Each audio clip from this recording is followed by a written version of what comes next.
अभी सूरज ढला नहीं है, जरा सी शाम तो होने दो। अरे मैं खुद लौट जाऊंगा, मुझे नाकाम तो होने दो। सारा जमाना ढूंढता है मुझे बदनाम होने के लिए, अरे मैं खुद बदनाम हो जाऊंगा, पहले मेरा नाम तो होने दो। मेरे साथियों, आपके लिए एक लाइन है। क्यों भरोसा करते हो गैरों पर, क्यों भरोसा करते हो गैरों पर, जबकि तुमको चलना है खुद के पैरों पर। चलते हैं आज चंबल यूट्यूब फैमिली से जुड़ने के लिए आपका स्वागत है मेरे दोस्तों। आज चलते हैं पार्ट 5 की तरफ। ये देखिए, ये क्या है? क्रमागत संख्या है। ये क्या है? क्रमागत संख्या। यानी क्रमागत संख्या किसे कहते हैं? बात होती है क्रमागत का अर्थ होता है, क्रमागत का अर्थ होता है क्रम, और गत माने लगातार। यानी जो संख्या क्रमबद्ध लय रूप से लिखी गई संख्या को क्रमागत संख्या कहते हैं। यही कहते हैं कि जो क्रम से जो संख्या लिखी है, इनमें सभी संख्याओं में समान अंतर हो, उन संख्याओं को हम क्रमागत संख्या कहते हैं। ये देखिए, ऐसी संख्या जिनमें समान अंतर हो। कैसी संख्या? ऐसी संख्या इनमें समान अंतर हो, वे संख्याएं क्रमागत संख्या कहलाती हैं। जैसे देखिए, 1, 2, 3, 4, 5, 6, 7, 8, डॉट अनंत। 2, 4, 6, 8, 10, 12, 14, 3, 6, 9, 12, 15, 18, 5, 10, 15, 20, 25, 10, 20, 30, 40, 50, 11, 22, 33, 44, 55, डॉट अनंत। ये आप इनमें देखेंगे, एक संख्या है ना, एक संख्या और एक और दो संख्याओं के बीच में कितने का अंतर है? इन दोनों संख्याओं के बीच में एक का अंतर है। 2 और 3 के बीच में कितने का अंतर है? एक का अंतर है। 3 और 4 के बीच में कितने का अंतर है? एक का अंतर है। यानी सब में क्या हो रहा है? एक एक प्लस हो रहा है। क्या क्या हो रहा है? एक एक प्लस हो रहा है। कितना हो रहा है? एक एक प्लस। 4 और 5 की ओर कितना प्लस हो रहा है? एक हो रहा है। 5 से 6 तक चलेंगे तो कितना प्लस हो रहा है? एक। तो सब में अपन को पता चल रहा है कि सब में कितने अंतर है? एक एक का अंतर है। इसी तरीके से 2 से 4 की ओर चलने के लिए इनमें 4 और 2 के बीच में कितने का अंतर है? 2 का। अगर 2 में कितना ऐड करना पड़ रहा है? कि 4 हो रहा है, तो इसमें प्लस के 2 ऐड करना पड़ रहा है। 4 से 6 तक चलने के लिए अपन को कितना ऐड करना पड़ रहा है? 2। 6 से अगर 8 तक चलने के लिए अपन को कितना जोड़ना पड़ रहा है? 2। या 8 से 10 तक चलने के लिए अपन को कितना जोड़ना पड़ रहा है? 2। या 10 से 12 के लिए चलने पर कितना जोड़ना पड़ रहा है? 2। तो हम ये देख रहे हैं कि सब में कितने कितने का अंतर है? 2 2 का अंतर है। इसी प्रकार 3 से और 6 तक चलने के लिए अपन को कितना जोड़ना पड़ रहा है? 3। 6 से और 9 तक के चलने के लिए अपन को इतना कितना जोड़ना पड़ रहा है? 3। और 9 से अगर 12 की ओर चलने पर कितना जोड़ना पड़ रहा है? 3। और 12 से 15 की ओर चलने पर कितना ऐड करना पड़ रहा है? 3। तो अपन देख सकते हैं इनमें सब में कितने कितने का अंतर है? 3 3 का। ये देखिए, 5 से 10 की ओर चलने पर इसमें कितना ऐड करना पड़ रहा है? 5। या 10 से अगर 15 की ओर चलने पर कितना ऐड करना पड़ रहा है? 5। 15 से 20 की ओर चलने पर कितना ऐड करना पड़ रहा है? 5। 20 से 25 की ओर चलने पर कितना करना पड़ रहा है? 5। तो हम कह सकते हैं जिन संख्याओं में कितने का अंतर है? 5 5 का। अब 10 से 20 की ओर चलेंगे तो इसमें कितना ऐड करना पड़ रहा है? 10। 20 से 30 की ओर चलने पर इसमें कितना ऐड करना पड़ रहा है? 10। 30 से 40 की ओर चलेंगे तो इसमें कितना ऐड करना पड़ रहा है? 10। 40 से 50 की ओर चलेंगे तो उसमें कितना ऐड करना पड़ रहा है? 10। यहाँ तक कोई दिक्कत? बिल्कुल। ये देखिए, 11 से 22 की ओर चलने पर इसमें कितना ऐड करना पड़ रहा है? 11। 22 से 33 तक चलने पर कितना ऐड करना पड़ रहा है? इसमें 11। 33 से 44 तक चलने पर कितना? 11। 44 से 55 तक चलने में कितना ऐड करना पड़ रहा है? 11। तो हम पता चल रहा है कि यहाँ 5 5 का अंतर है, यहाँ 10 10 का अंतर है, यहाँ 11 11 का अंतर है। यानी अंतर होता है, यानी दो संख्याओं के बीच का समान अंतर। यानी अपन अंतर कैसे निकालते हैं? दूसरी संख्या से पहली संख्या को घटाना। दूसरी संख्या से पहली संख्या घटा लो, या तीसरी से दूसरी घटा लो, या चौथी से तीसरी संख्या, तो अंतर निकालते हैं सार्वंतर।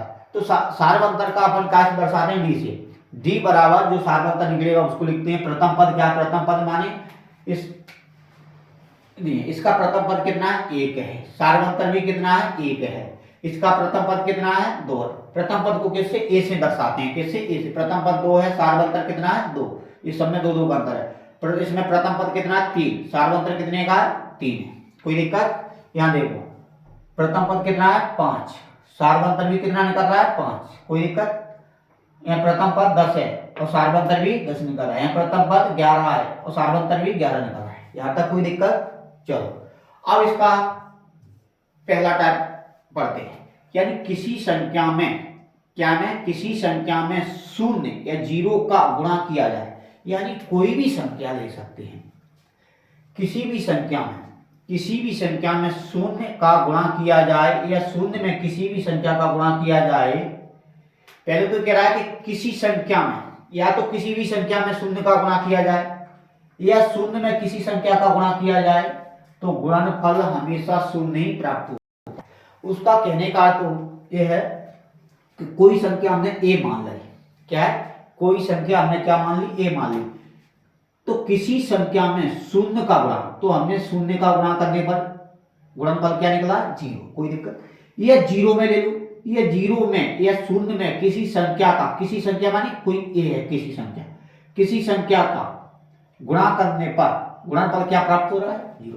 अब आपके दिमाग में आ रही है कि सर आपने ए क्यों मान ली? अरे भैया आप मानने के लिए यहां बी मान लो, बी का गुणा यानी बी कोई संख्या हो जाएगी, कोई भी संख्या हो जाएगी, बी का गुणा अगर शून्य से करने पर भी तभी तो क्या होगा, शून्य नहीं होगा। और शून्य में अगर गुणा बी का भी करते तब भी क्या होता, शून्य नहीं होता। कोई दिक्कत? ऐसे मैं लिख देता हूं यहां 2 का गुणा अगर शून्य से करने पर क्या, 2 का गुणा यानी किसी संख्या, 2 क्या है, 2 हमने कोई किसी भी संख्या मान ली, 2 क्या है, किसी भी संख्या के साथ शून्य का गुणा करने पर गुणनफल क्या प्राप्त हो रहा है 0। या शून्य के साथ किसी संख्या, किसी माने 2 भी संख्या मान ले तो तब भी गुणनफल क्या प्राप्त होगा 0। यहां तक कोई दिक्कत? इस प्रकार से हम और भी ले सकते हैं, हम ले सकते हैं 12 ले लो, किसी संख्या हमने कोई 12 मान ली, 12 के साथ में हमारे किसी भी संख्या 13 मान लो, चलो आप 13 कहते हैं, किसी भी संख्या अपना कोई 13 मान ली, यानी किसी संख्या से शून्य का गुणा करने पर गुणनफल क्या प्राप्त हो रहा है 0। ये शून्य में किसी भी संख्या से गुणा करने पर गुणनफल क्या प्राप्त होगा 0। कोई दिक्कत? ऐसे भी लिख सकते हैं 3 इंटू 4 इंटू 8 इंटू 0 इंटू 9, तो गुणनफल क्या प्राप्त होगा, यानी जो 0 के साथ में 9 का गुणा 0 से तो 0 है, 0 का 8 से करेंगे तो 0, 0 का 4 से करेंगे तो 0 हो जाएगा, 0 का 3 से करेंगे तो 0, तो सबका क्या निकल के आएगा 0। तो हम तो सीधी बात ये कहते हैं कि जो 0 से टकराएगा जो मिट्टी में मिल जाएगा। कोई दिक्कत? कोई दिक्कत तो नहीं है? चलो देखते हैं, अब देखते हैं शून्य में किसी संख्या, शून्य में किसी संख्या से भाग दे दिया जाए। ये क्या कह रहा है, शून्य में, शून्य यानी 0 में किसी संख्या से, किसी संख्या कोई हमने ए मान ली, उसे भाग दे दिया जाए तो भागफल शून्य ही प्राप्त होगा। ये देखिए कोई संख्या 0 है, इसके बटे में हमने वो यानी शून्य, पहले हमने शून्य लिख ली, इसके बटे में ए है यानी किसी भी संख्या ए मान ली, उसमें भाग देंगे 0 में अगर ए का भाग देंगे तो भागफल क्या प्राप्त होगा 0 होगा। आप जहां हमने ए मानी जहां एक्स मान लो, कोई यानी मानने के लिए क्या नहीं मानते, वैसे भी तो हम हर चीज मान लेते हैं कि ये तेरी है ये मेरी है, हंसने वाली बात नहीं है, आप सीधी सी बात है। हम मैथ में तो माना चलता ही है, मान लो, मानने में क्या जा रहा है, वैसे भी तो आप बहुत कुछ मानते हो पर लेकिन यहां मानने में तो कुछ परेशानी आ रही है। यानी शून्य में किसी संख्या यानी एक्स का भाग देने पर भागफल क्या प्राप्त हो रहा है 0। यानी हम यहां भी लिख सकते हैं शून्य में किसी संख्या, किसी क्या, कोई भी संख्या मान लो, 3 मान लो, तो उसमें भागफल क्या प्राप्त होगा 0 ही प्राप्त होगा। शून्य में कोई भी संख्या 11 मान लो, शून्य में किसी संख्या का भाग देने पर भागफल क्या प्राप्त होगा 0 नहीं होगा। कोई दिक्कत यहां तक? शून्य में 223 का भाग देने पर भागफल क्या प्राप्त होगा 0 नहीं होगा। कोई दिक्कत? और भी ले लो, शून्य में 4328 का भाग देने पर भागफल क्या प्राप्त होगा, शून्य ही होगा। यहां तक कोई दिक्कत? यानी सीधी सीधी बात है, शून्य में किसी भी संख्या का भाग दे दो तो भागफल हमेशा क्या निकल के आएगा, शून्य ही निकल के आएगा। कोई दिक्कत? चलो तीसरी टाइप की ओर। ये कह रहा है किसी संख्या में, आपको दिख तो रहा है, किसी संख्या में शून्य से भाग दे दिया जाए तो भागफल अनंत प्राप्त होता है। क्या है? किसी संख्या, कोई संख्या मान लो, आप आपकी मन मर्जी है वो मान लो, किसी संख्या में शून्य से भाग दे दिया जाए तो भागफल अनंत प्राप्त होता है। यानी कोई संख्या हमने ए मान ली, ए में किसी शून्य से भाग दे दिया है, शून्य से यानी जीरो से भाग दे दिया जाए तो क्या भागफल प्राप्त होगा, अनंत होगा।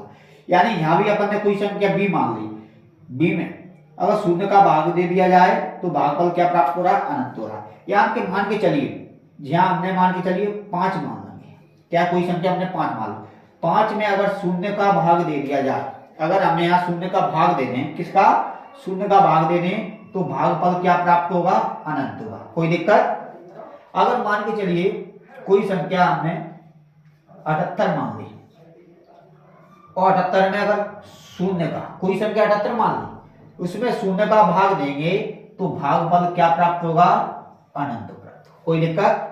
और कोई संख्या मान के चलिए 5248 मान, कोई संख्या एक नहीं, इसमें अगर शून्य का भाग देंगे, यानी जीरो का तो देते रहो जिंदगी भर, भाग जाएगा ही नहीं, यानी चलो तो जा रहा है पर लेकिन समाप्त नहीं हो रहा है, तो क्या होगा, अगर 5248 में अगर शून्य का भाग देंगे तो भागफल क्या प्राप्त हो रहा है, अनंत प्राप्त हो रहा है। कोई दिक्कत?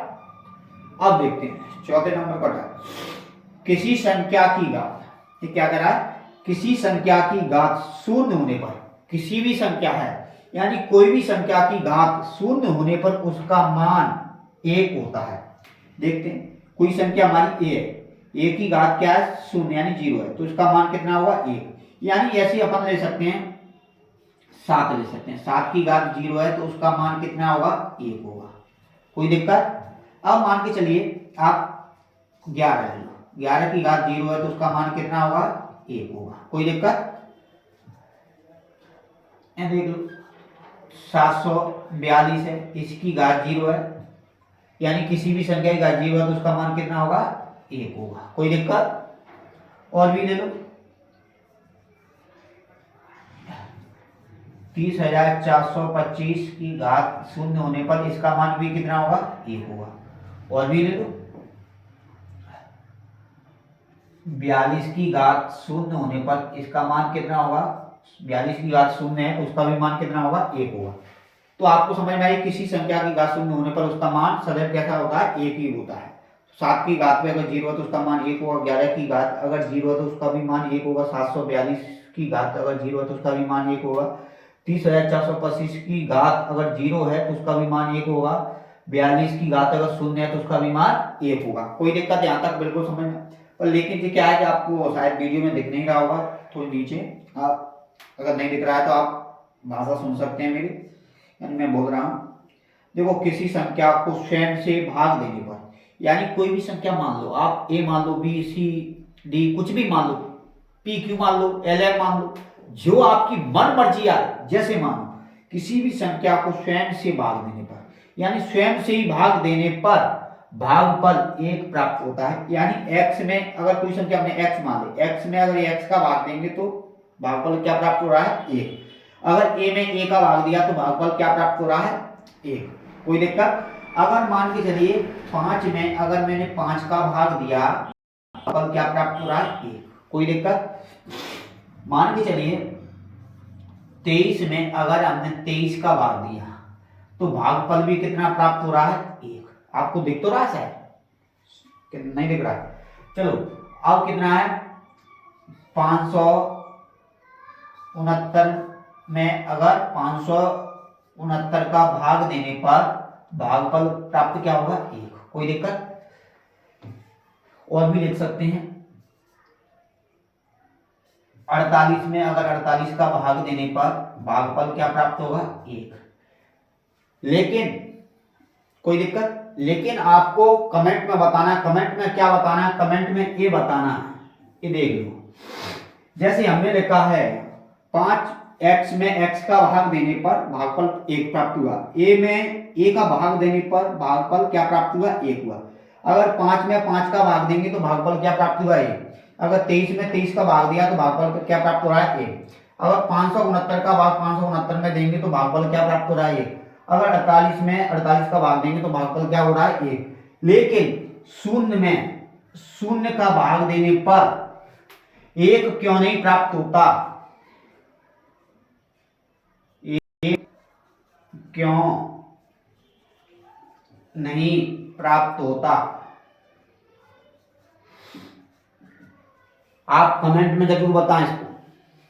कोई दिक्कत? अगर आपको वीडियो समझ में आ रही होगी तो वीडियो को सब्सक्राइब, लाइक, कमेंट, शेयर जरूर करें। आप इस वीडियो का स्क्रीनशॉट ले सकते हैं, और जिसने पहला पार्ट, दूसरा, तीसरा, चौथा पार्ट नहीं देखा है तो आप प्ले लिस्ट में जाकर आप वहां से देख सकते हैं।